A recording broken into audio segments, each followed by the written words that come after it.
Hi, I'm David Johnson, and this is Verse by Verse. How good is your imagination? For just a moment, try imagining a world where people minimized or ignored one of the basic sciences, concluding it was little more than superstition. Say, for example, that leading scientists felt chemistry had little value for understanding the world, and some even went so far as to say that chemistry was so filled with error that it had become dangerous and should be eliminated from any serious consideration.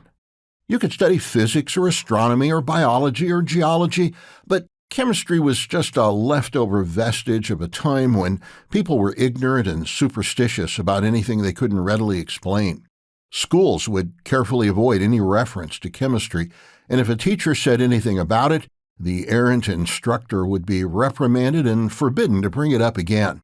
The average person could probably continue living his or her life without thinking about chemistry very often. After all, when was the last time you really needed to know that water molecules are composed of 2 hydrogen atoms and 1 oxygen atom? If it doesn't impact my life, why think about it? In such a world, how easy would it be to understand the processes that shape our lives? How reliable would scientific explanations be when the scientists refuse to consider the basic laws of chemistry?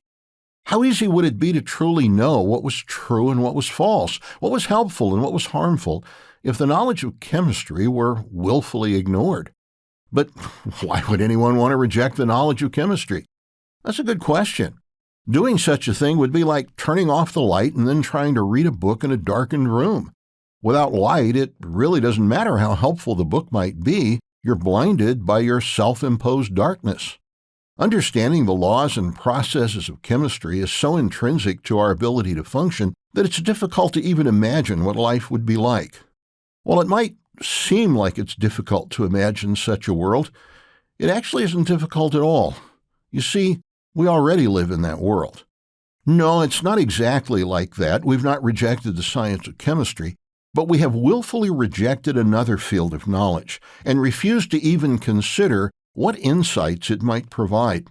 And we've done that not because we've proven it faulty, but simply because we don't like what it says. Perhaps we can take some small transient comfort in realizing we're not the first society to make this self-defeating mistake. 2,000 years ago, at the center of the most powerful, most educated Western civilization then in existence, a Jewish rabbi named Paul of Tarsus incisively described a society that insisted upon retaining its ignorance of the most important knowledge available. As he described the results of this voluntary ignorance, his descriptions sound like they came from today's media. He summarized the issue in one fundamental concept. Romans 1, verse 28. And even as they did not like to retain God in their knowledge, God gave them over to a debased mind to do those things which are not fitting.